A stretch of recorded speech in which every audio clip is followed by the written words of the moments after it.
Welcome to Resilient, and welcome to our Confronting the COVID-19 Crisis series. And no, I'm not Mike Kearney, whom you normally hear, but I'm filling in for Mike today. My name is Don Fancher, and I have the pleasure of being the global leader for Deloitte's forensic practice. As you've heard from Mike, we've been diving into various aspects of the rapidly evolving environment we find ourselves in right now. And as the business landscape continues to evolve, we are here at Deloitte and the Resilient podcast series to help with insights across issues, industry, and leadership roles. We try to bring perspectives from many diverse points of view, all to help you navigate what's next. That's why this series is so important to us, and we hope it's important to you. As businesses rapidly respond to the many challenges that crisis brings, we all recognize there are consequences to decisions made and actions taken. And our subject today is so important because this is where in-house counsel can really drive real value. You know, for over 30 years, I've had the pleasure of working with some amazing minds in legal departments, CLOs, outside attorneys, and I've seen how they've worked in helping themselves, helping their clients work through crises. But never before have we been in a situation where those sound decision-making qualities and quick actions that not only protect us from risk, but actually help grow the organization are so important.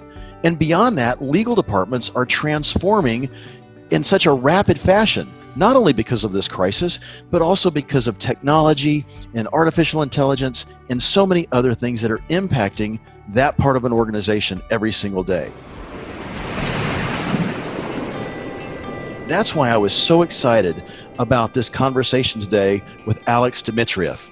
This is his second time around on the Resilient podcast series. You may have heard him in November of 2016 when he was the general counsel of GE. And he and Mike had a great conversation talking about everything from diversity to investments to innovation. And he brings all of that thinking and even more to our conversation today. Not only was Alex the general counsel for GE, but he's also a former litigator. And now he's actually serving as a consultant with Zeughauser Group, helping organizations think through crisis and change and opportunity. So without further ado, let's hear what Alex has to say. Alex, welcome.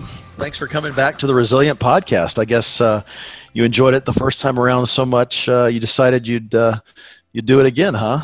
Well, thanks for having me back. And yes, I enjoyed that conversation a lot. And I'm looking forward to talking about how the world's changed since that day back in Boston. Boy, no kidding. Hasn't it changed? So for those who may not know this or haven't listened, you interviewed with Mike Kearney, our normal host for the Resilient podcast. I think it was back in late 2016. Is that right? We had just moved to Boston. And I remember sitting around with Mike in one of our conference rooms, and we started off on a conversation that went in a lot of interesting directions. So it was a really fun morning. Now here we are amidst this COVID crisis, and everybody's working from home. So unfortunately, we're not together in person, but I'm in my home in Atlanta, Georgia. And where in the heck are you today? I'm at my home in Westport, Connecticut, working in my new international headquarters, my study. Just like I think a lot of other people have had to adapt. And so, Don, let's make the best of it. Absolutely, let's do. I haven't been on an airplane in months, and it's the longest I've been. But we adapt and we make it work. So to that end, Alex, one of the questions that Mike has been asking on these COVID-19 series of the Resilient podcast to kind of start things off is just your perspectives on the challenges we're facing in the pandemic. Not so much from the challenging part, but where you might have hope. Where do you see some positives or some eventualities that would be beneficial and hopeful, in fact, as we ultimately come out of this pandemic, the economic impact and the like? To me, Don, the big plus of the pandemic is that it's highlighted the importance of inclusion. When people are working remotely and there aren't natural gathering spots for teams to interact and to share ideas and collaborate, I think that leaders have been forced to find ways to convene their teams and make sure that they continue to participate and continue to get the benefit of the best ideas that their entire team has to offer. And so when you're in a situation like this and you consciously have to think about inclusion. And you have to think about how to make sure to get the best that everyone has to offer to a team. You walk away from a process appreciating the dangers of exclusion and what happens on a team when someone's isolated and they're not participating in the right ways. So my hope is that when we return to semi-normal and people are gathering together geographically as well as professionally, we come at it with a new sense for the appreciation of making sure that people aren't isolated even within an office, much like they would be isolated during a pandemic like this in their home. And that leaders will walk away with a heightened sense of urgency about making sure that they include everyone on their teams in the right way. I think we've also seen the benefits of people being included in ways that they otherwise wouldn't have been. One of the favorite stories I've heard during the pandemic is from people who were involved in marketing activities on behalf of professional services firms. And what we've seen during this pandemic is that people who ordinarily don't enjoy the game. They don't enjoy going to professional sporting events. They don't want to go play golf. They don't want to go to fancy dinners and restaurants, have actually embraced the opportunity to interact over remote connection devices and talk about substance and talk about work and talk about what they do. And so all of a sudden, firms have found diamonds in the rough, people who have stepped up, who they traditionally haven't thought of as go-to people for marketing activities or business development activities. And they found out that some of the people who are shy and inclined to stay on their own have excelled at this and have emerged as rock stars in this area. So the pandemic has been awful, but there are pleasant surprises that have emerged, and that's one of them. I think that's great. And I think I couldn't agree more. You know, one of the things that I've noticed with the fact that we're all now using these various platforms to video conference with one another, whatever it might be, it's almost created more personalization. I mean, I've found out things about people that I've worked with for years that I really didn't know. I've seen the insides of their home, whether they want me to or not, you know, and it's definitely personalized some of those relationships, even though we're much further apart. And I think that's hugely important.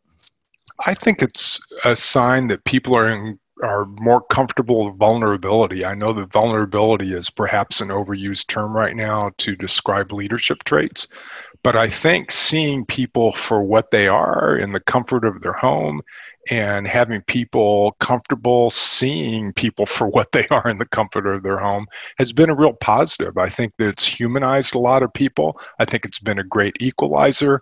You know, there's nothing like having a senior executive at a company have their Labrador retriever come charging through the room and cause havoc in their office to bring a moment of levity to a conversation, but also just show that, you know what, we've all got common attributes as different as we are. And so in some respects, it's been a great equalizer and a great revealer. And I think that's all for the better for pretty much every company there is.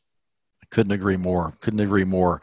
So let's kind of take that and you know, Alex, you've done so many different things. You've been a private lawyer, a litigator. You've served as a CLO, a CEO, all these different things. And so when you think about a situation we're in now, a crisis type of situation, and think about your time as a CLO, you know, where are you seeing legal leaders really create value inside their organizations in challenging times like this?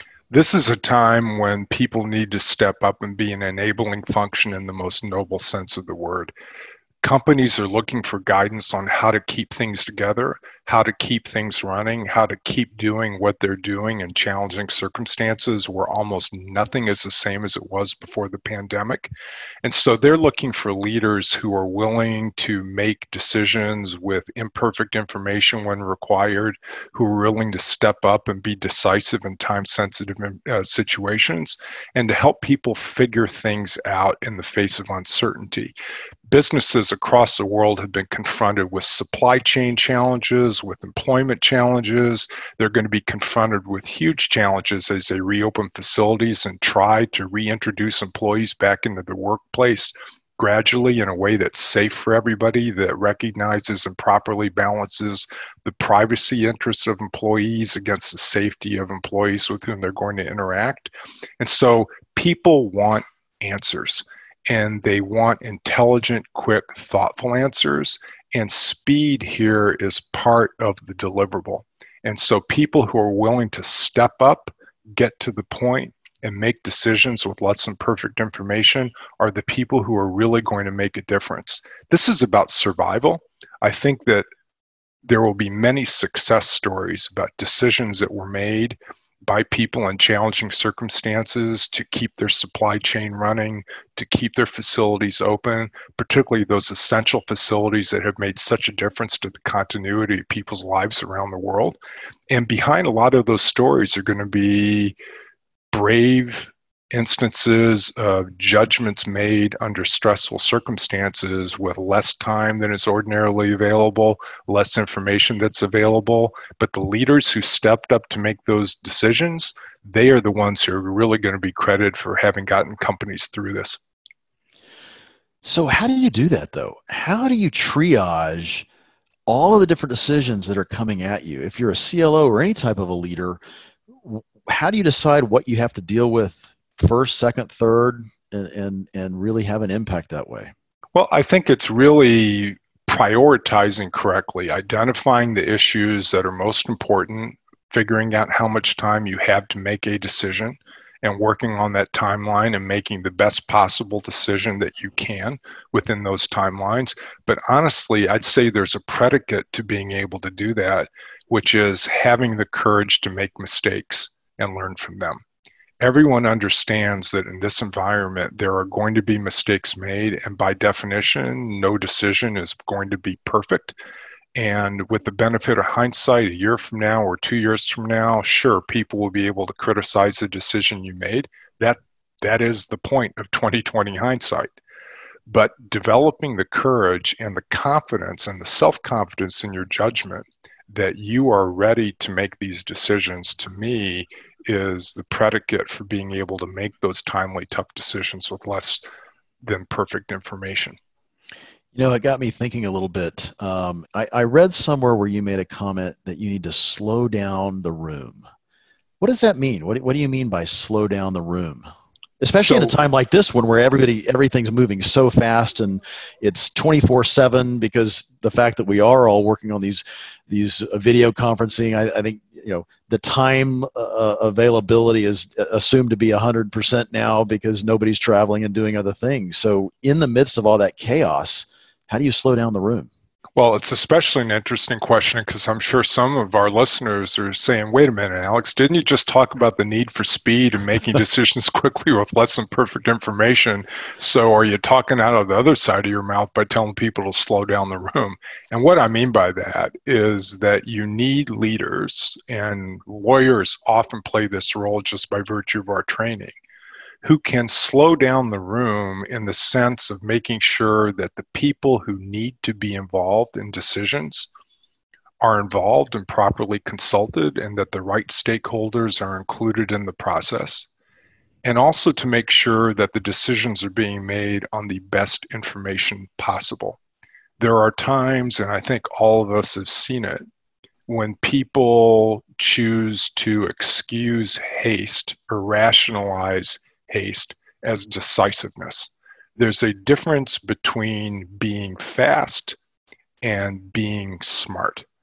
Being smart can require making decisions with less than perfect information, but making haste disregards information that is available to you despite the exigent circumstances.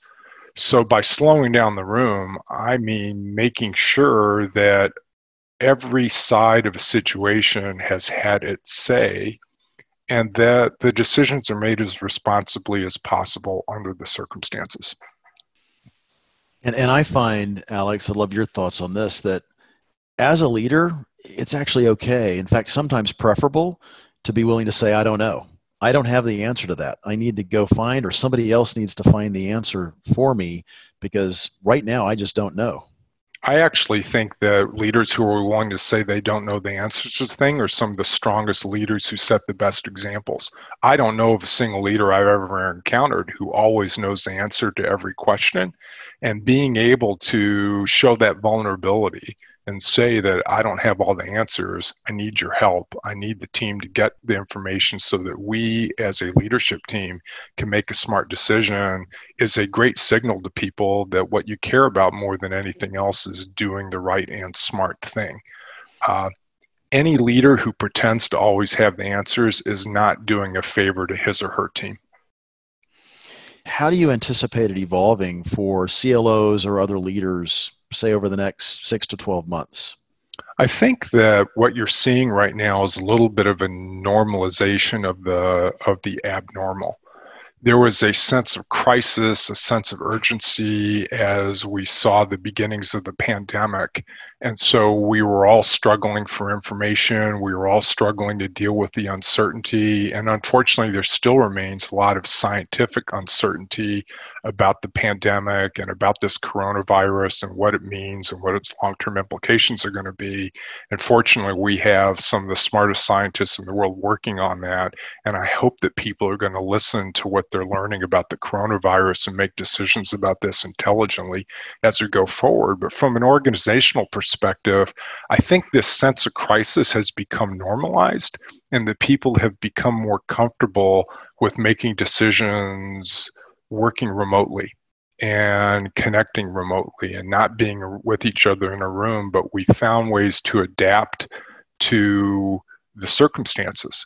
And so I think going forward, you're going to see teams a lot more comfortable working remotely, a lot more comfortable connecting, using all the advantages of technology that we have in order to be comfortable making decisions that used to require getting together around a conference table. I think now it's a question of connecting by whatever means are responsibly available to a company, honoring security requirements. And I think we've realized that that really facilitates speed of decisions without compromising the quality of the decision. So I think as people get more and more comfortable with the uncertainty that's been created by the pandemic, the decision-making processes are going to feel more comfortable and are going to feel more certain. Yeah, I think it's kind of the adaptive nature that we have as human beings. Hopefully it is the adaptive nature. I'm not a big fan of the term new normal, but without a doubt, we're in kind of the next normal perhaps, and we're having to adapt to it. But as a leader, it's a definition of resiliency, right, Don? Well, I mean, I think that, that's what we're talking about. And so you can either curl up in the fetal position and go in the corner and suck your thumb, or you can sit around as a team, kind of look at each other and say, okay, what are we going to do?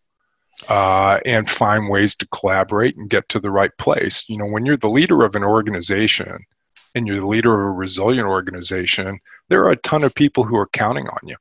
Your customers are counting on you, your employees are counting on you, your investors are counting on you, the towns and communities in which you operate are counting on you. You have to figure it out. That's leadership. That's stepping up. That's being resilient. Well, I think that's absolutely right. And as a leader, when you see the pressures and the challenges that your people are facing, you need to be able to assure them that you've got their back and that you're doing all you can to lead them through that process. And I know one of the things that's so important to you is communication. I saw somewhere where I believe you wrote that about communication, and I loved it personally because you talked about crafting and recrafting your emails or your any form of communication because it's so important to communicate properly. But how do you communicate in an environment like this in an effective and efficient manner, whether it's to your legal departments or other parts of the organization, wherever it might be? I think it's a combination of coming up with a blog or a newsletter or an email blast, whatever you're comfortable with. I think part of it is written communications, where you spend the time to put something down on paper in a way that talks about what you think is important and what you want to make sure that your audience hears. But I think the second part, which is probably most important in a time of crisis like this, are the interpersonal communications. And there are all sorts of technologies that are available to people now. There are interactive video technologies. There are all sorts of conference call technologies that you can use. And to me, I don't think it's possible to over-communicate in a crisis. And in a situation like this, when I was confronted with crises like these, when I was at GE, for example, my tendency was to increase the frequency of my communication. I would convert weekly calls into daily calls. I'd convert monthly calls into weekly calls, and I'd convert quarterly calls into monthly calls. And what I really tried to do as a service to my team was to talk to them about what was happening with GE and what it meant to them, my views on what it meant, my priorities for what I thought it meant for what I needed to do and what our leadership team needed to do. But I was always careful to leave at least half the time for questions and to listen and to make sure that my team got a chance to express their views, whether they agreed or disagreed with me, but also to ask questions and find out what was on their minds. And I really think that promoting that spirit of connectivity and that sense of community purpose is something that's really incumbent upon leaders in this particular time. I don't think there's any such thing as too much communication.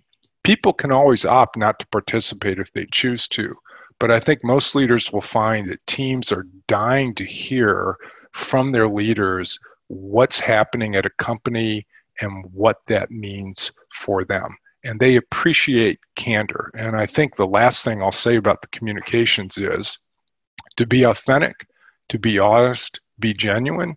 Don't try to sugarcoat bad news. Be honest. Let people know what's coming. Don't make promises you can't keep. Don't try to put spins on tough news. Tell people what's happening. They will appreciate it if you're honest with them and you're authentic. And I have found that approach has always served me well in every job that I've ever had. What about preparation? Because if you're going to condense the meetings, and I agree with you completely, when you're facing challenges like this, people need to hear from you. But as a leader, you can't just have a meeting to have a meeting. So how important is that preparation aspect in regards to that condensing of the communication process? You know, unfortunately, in a time of crisis, the preparation pretty easily happens for itself. It's pretty obvious what the issues are, and it doesn't take a whole lot of time. And so what I would do is sit down with a piece of notebook paper and just highlight the things that I wanted to talk about. I didn't do prepared scripts because, again, I wanted to be authentic. I wanted to be genuine, just like I don't have notes for our conversation today. And I think the most important thing is to just make sure that you note the things that you want to talk about. I used to get advice from certain people on the team whose judgment I trusted. I would say, hey, here are the things that I'm planning to talk about. Anything I'm missing, anything I ought to include. And I always make 5, 6, 7 calls like that before I had team calls. But I also solicited input. And I would say, I would send out a team-wide email.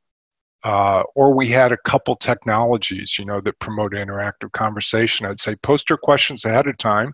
If you're uncomfortable posting it for attribution, post it anonymously. I'll do my best to get through all of them. And I never, ever ran out of questions that way. But again, that's because I established a baseline credibility with my team that I was going to try to do my best to answer their questions as honestly as I could. And the tough questions and the hard questions are actually the ones that are most worthwhile addressing. No doubt about it. And so important to be authentic, to be your authentic self and bring that forward to our teams. Completely. That's litmus test for leadership. The willingness to engage on tough issues and show people what you're struggling with and how you're going about addressing that struggle. No doubt about it. Let's pivot just a little bit, Alex, and think a little bit more about the legal department of organizations in this environment. Talk for a minute just about what you're seeing and sensing in legal departments today not only in reaction to the pandemic, but are we seeing an opportunity to elevate the role of the legal department within an organization as one of the responses to this situation?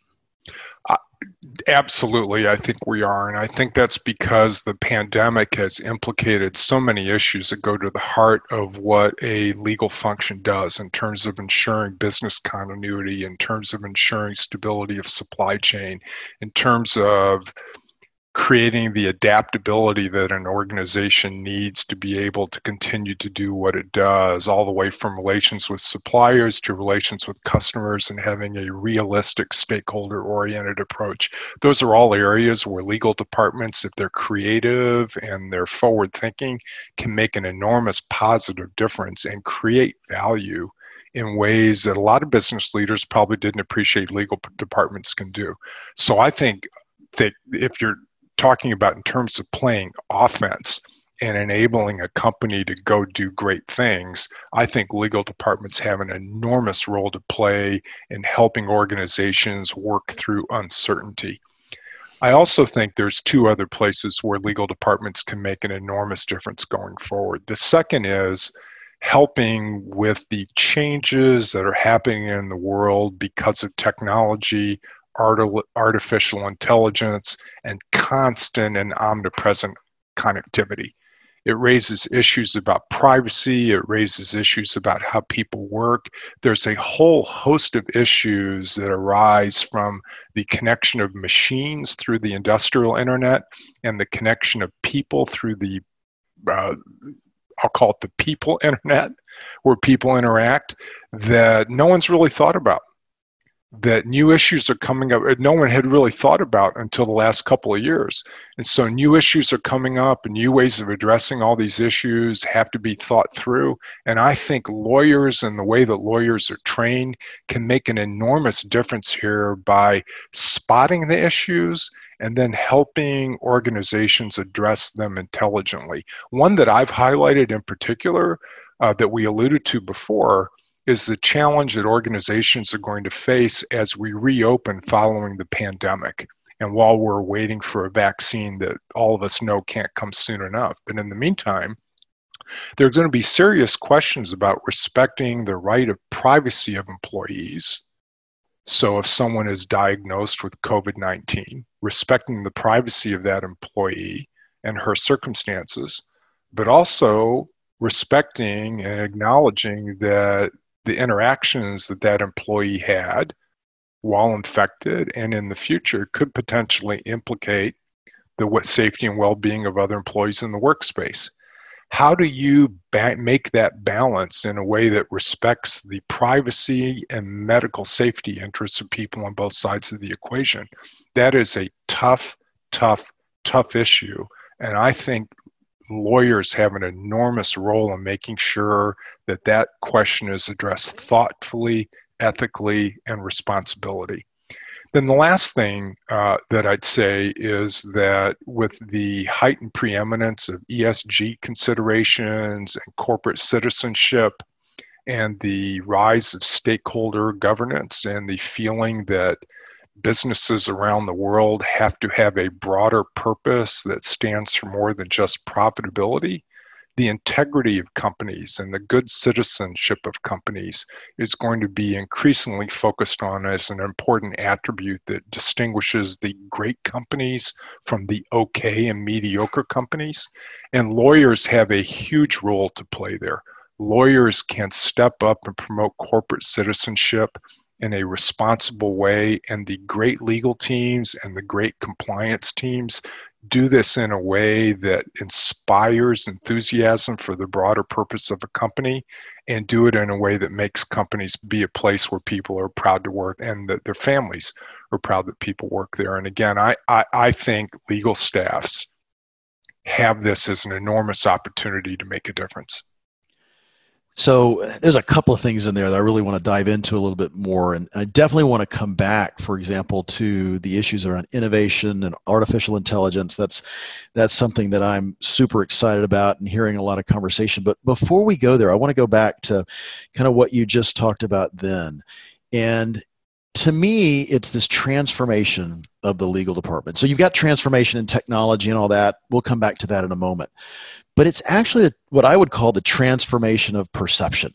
Transformation of perception of the CLO and of the legal department, because so often historically, the legal department has been viewed as the gatekeepers or the risk mitigators, which is all really, really important. But how do you take the things you just talked about and dig in a little bit on really creating or communicating that value proposition and the growth proposition that the legal department can take for an organization, and how they can bring that to the organization?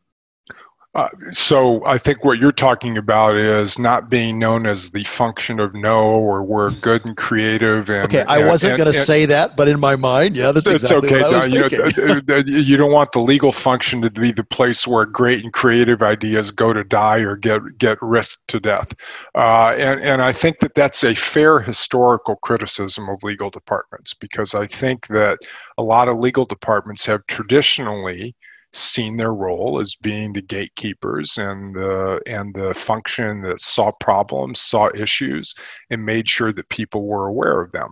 And I think there's been a big shift. Some people would say it's been the last 5 years. Some people would say it's been the last year. I'd say it's been more the last generation of lawyers, where there's been a shift to legal departments that want to help companies actually do things smartly and intelligently and manage risks rather than eliminate them altogether. And there's nothing like results that speaks for the good work that lawyers do. And the best way that legal departments can get credit for the value they're creating is by doing great work, which generates buzz around the companies that, you know what, the lawyers are actually some of our best friends here at the company and are helping us do great things. But there's also a question of making sure that leaders of a legal department have the opportunity to responsibly and modestly promote their teams with humility. The legal staff is never going to be the end all and be all within any company, but when there are opportunities to talk about what a legal staff is prioritizing, what a legal staff is trying to do, leaders should take those opportunities. I jumped at every chance that I had when I was at GE to brag about my team, not me, but about my team and the things they were doing. And there's nothing I liked more than talking about success stories where my team came into a tough situation and then talked about the partnership that they created to help a business achieve something that wouldn't have been achievable without some courageous lawyering. And so I think finding the right opportunities to tell those stories internally so that people reach out to the legal staff is the way to go. That's great. And telling great stories, people respond to stories, they respond to metaphors, they respond so well. You can give facts and figures, but boy, if you can really show strong examples and good stories of where impact has been made, that can make all the difference. I think that one of the things that I look back at on my time at GE, and one of the things that I think we did especially well were case studies, and in both extremes, right? One of them was case studies of things that worked out well. We had a period of time where we were really focused on making sure that GE was a place where it was safe to make and learn from mistakes. And so we had a lot of instances where we had leaders talking about mistakes that they'd made at various points of their career, what they learned from them, how those mistakes and learning from them actually helped them and made them better leaders. And then you look at where they got in their careers, it's reassuring to people and it makes them feel good. But the other case studies we talked about were things that hadn't gone well, mistakes we made. Ombuds complaints where we investigated and found out that somebody had strayed from our commitment to integrity. And we taught those case studies. Here's what happened, here's how it happened, here's why it happened, and here's what we did about it. And we did that just to remind people that integrity is something that you have to always be vigilant about. But we also wanted to reassure people that it is worthwhile at a company like GE to raise your hand raise that issue, show that concern, because we investigate it, and when actions are required, we take it. And so positive and negative case studies, when they're communicated and taught the right way, can make a huge difference at a corporation or any kind of company. It'd be a great learning moment. Let's take that a little bit. Let's take that perspective of being honest, open, vulnerable, and apply that a little bit to where legal departments are today. In line with that earlier conversation we were having around innovation, technology, I see legal departments under a tremendous amount of pressure to both continue to do the great things they're doing, but to transform the way that they are doing it, the way they're using technology. And in my view, even this pandemic has really exacerbated or enhanced the speed with which there's an expectation of adapting. What are you seeing, Alex? I'll tell you, the one thing that I'm really seeing is more strain on the relationship between in-house teams and their outside counsel. Because think about it, with the pandemic, in-house legal teams have absolutely everything that they had on their plates before the pandemic hit. And now they have a whole new boatload of work that's come up in terms of challenges to supply chain contracts, contracts with customers, safety and other types of exposures that have arisen, litigation challenges that have arisen because of COVID-19. So they have everything to work on that they had before, plus an enormous volume of new work. Their resources have been reduced because every company is trying to cut costs in anticipation or in reaction to the economic challenges of the pandemic. So they have more work than ever to do, and they have less money to spend on outside counsel than they ever have, and they need them more than ever.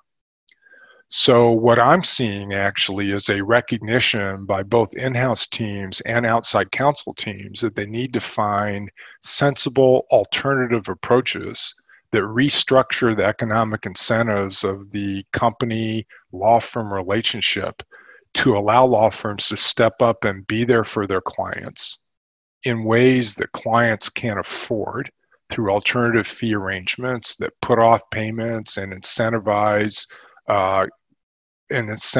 great performance during this pandemic, with payoffs down the road when cash flows have returned hopefully more to normal.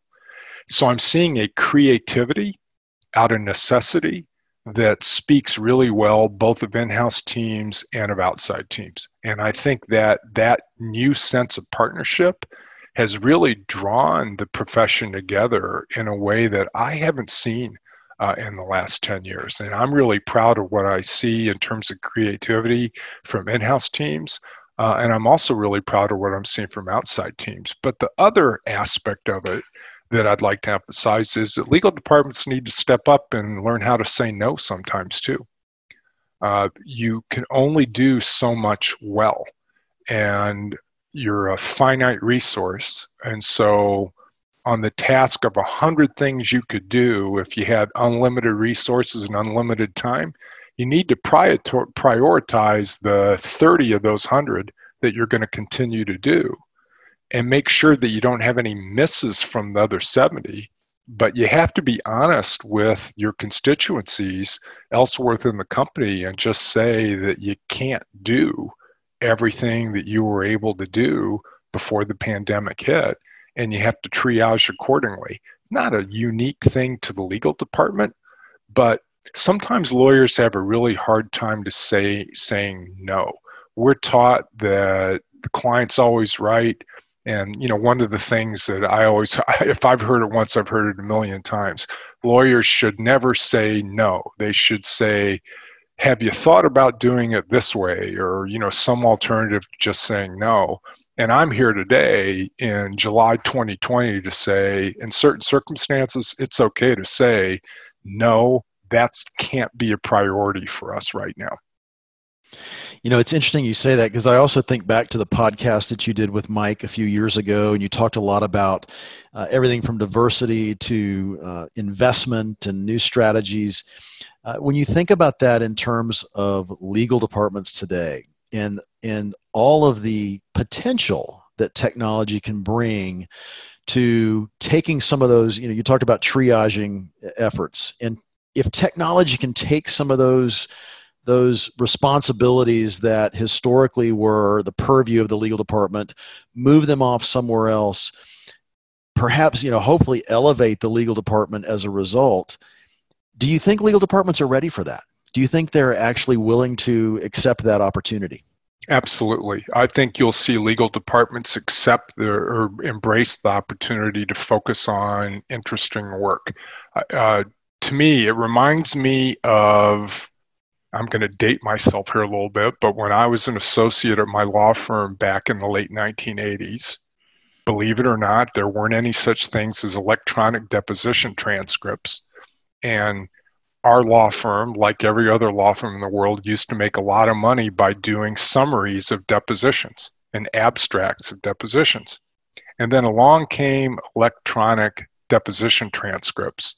And a lot of law firms were like, oh my God, this is awful. We're not going to be able to charge for summaries anymore. This is going to remove a huge source of revenue.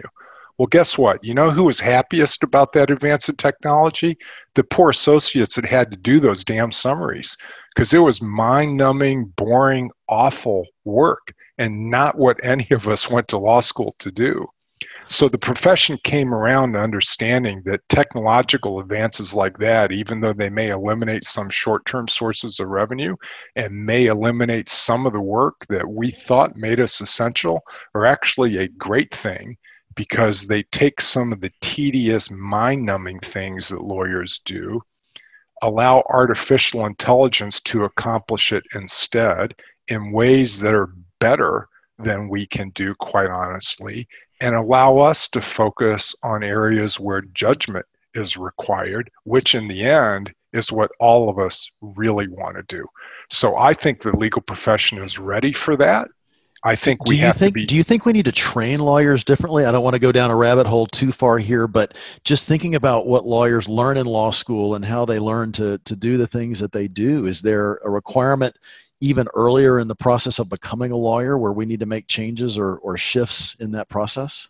I think we need to, yes, I do think we need to train lawyers differently, and I would like to see law schools spend more time on dealing with the connectivity in the world and what that means for our profession and what that means for the people to whom we are giving legal advice. I do think that that needs to be a priority, and I see that happening at law schools. But I think that the biggest change for lawyers has to be accepting the benefits of technology and accepting the risks of that. So I'll just give you an example of what I mean. It is lore at every law firm that no deposition exhibit should ever be seen by a witness for the first time at the deposition, as opposed to during a prep session. So as a result, law firms charge clients an extraordinary amount of money to review every single page of every single document production on every single computer of every single witness who could conceivably be related to a case. Now, predictive analytics shortcuts a lot of that. If you have the right program, you can catch 90%, 85% of all the responsive documents and the key documents, and be 85 or 90% comfortable that you've gotten everything.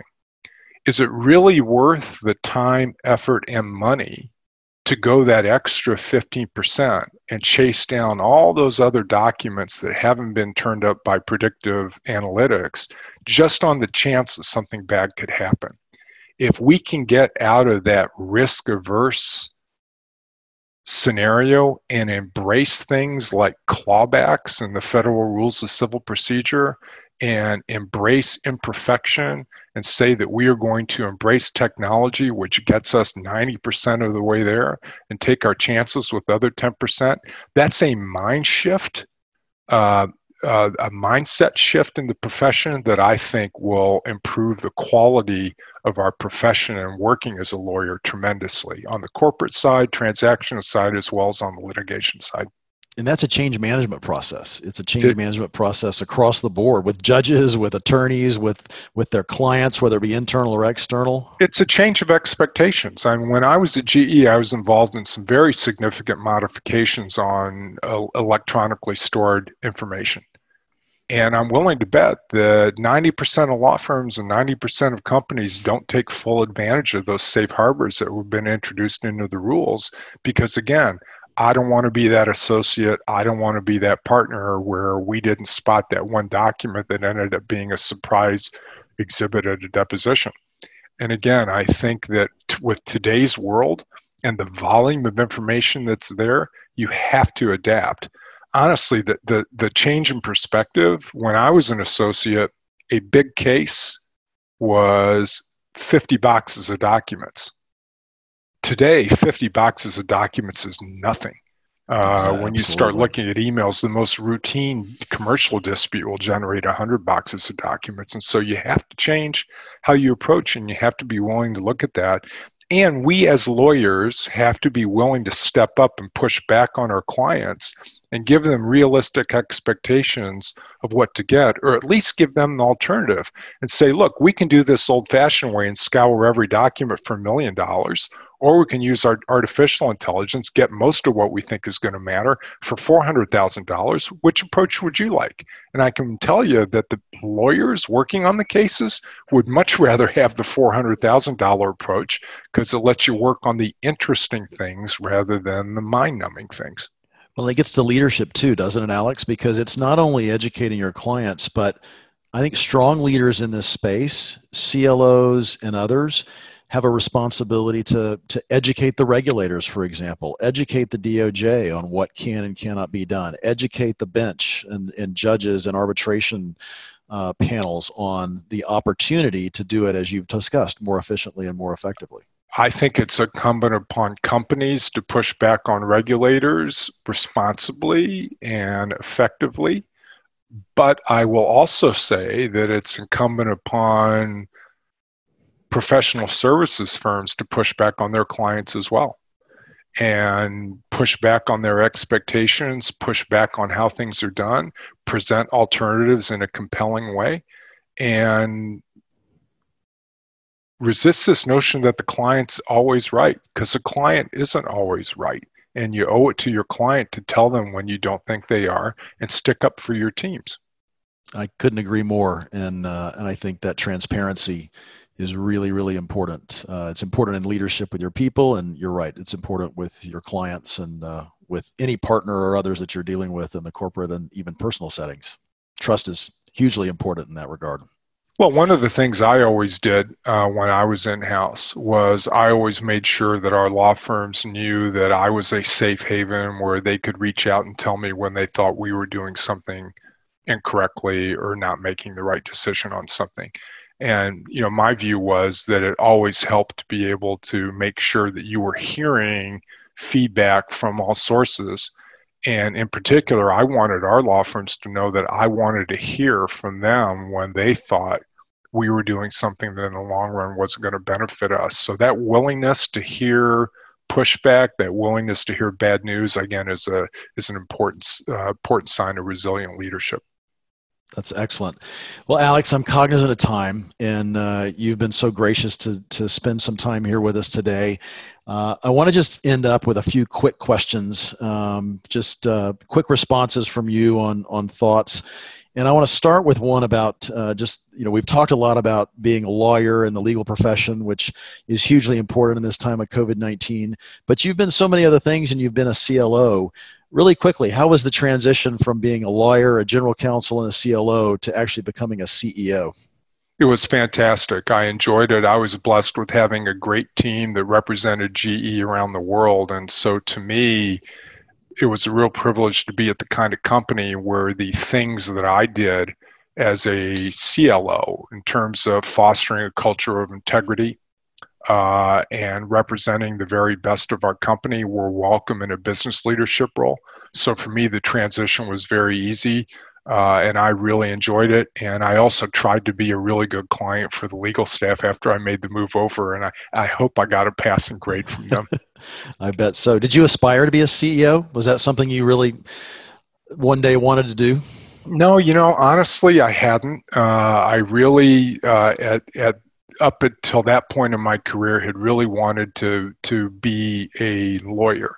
And my aspiration was to be the general counsel of a great company. And I realized my career dream when I was appointed general counsel at GE.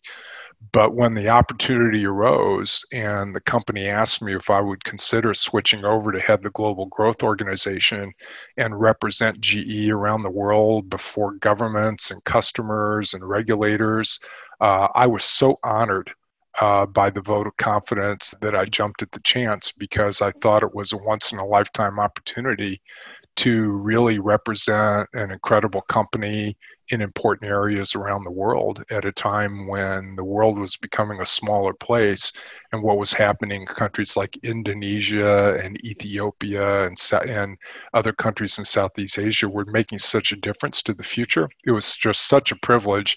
It was an unexpected privilege, but one that I jumped at the chance to fulfill.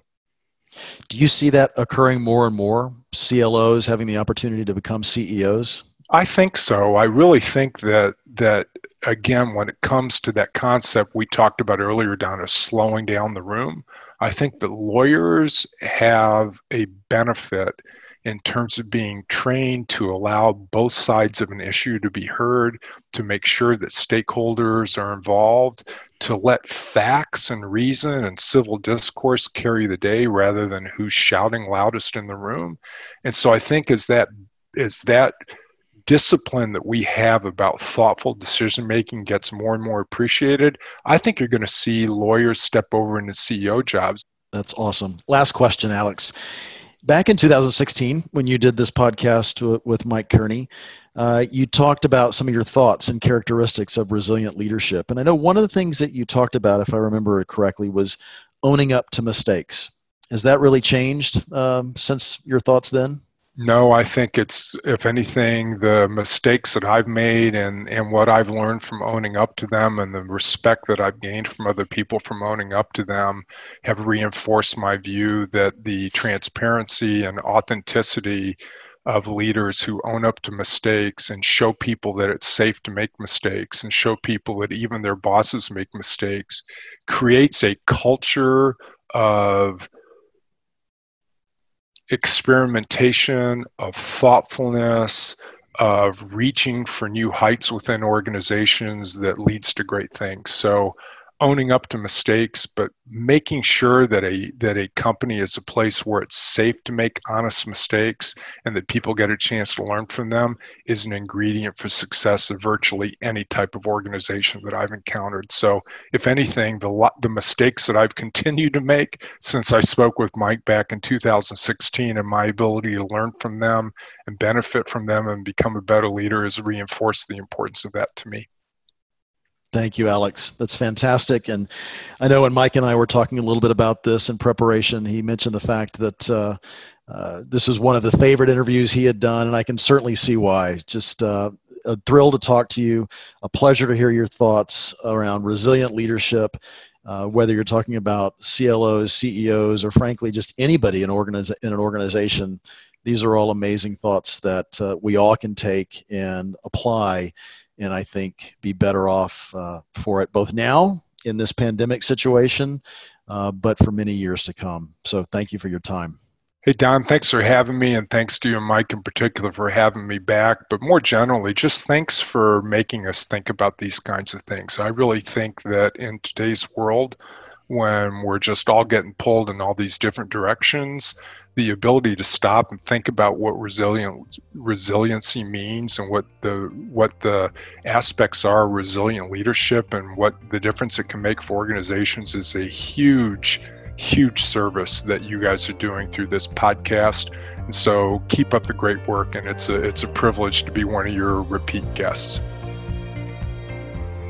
Alex, thank you so much. Your perspective from the chairs of being a CLO, a CEO, a board director, and maybe even more importantly, an educator and a consultant in helping us really think through the challenges and the opportunities, not only around COVID-19, but just the transformation of legal departments was so outstanding. I think that I certainly felt many of us can benefit from the insights almost regardless of the role that we have within our own organization or, frankly, the role of life. The opportunity to be humble, to really put others first, to look at diverse thoughts and views, and to really be transparent. Those were things that really resonated with me, and I appreciate everything you brought to us. So, Alex, once again, thank you. A lot of topics have been covered over the last couple of months, and Mike will continue to bring you many more. And if you haven't heard his previous Resilient interviews, it'll be well worth your time. If you're curious about some of the insights we discussed around technology, analytics, and how they might apply to investigations, I encourage you to also listen to my interview with Mike on fraud, waste, and abuse in times of crisis. For more insights across all aspects of COVID-19, just go to Deloitte.com on our COVID page. You can also listen to the Resilient podcast on Apple Podcasts, SoundCloud, Stitcher, Google Play, and even Spotify. So thanks again for joining us. Until next time, stay safe and remain resilient.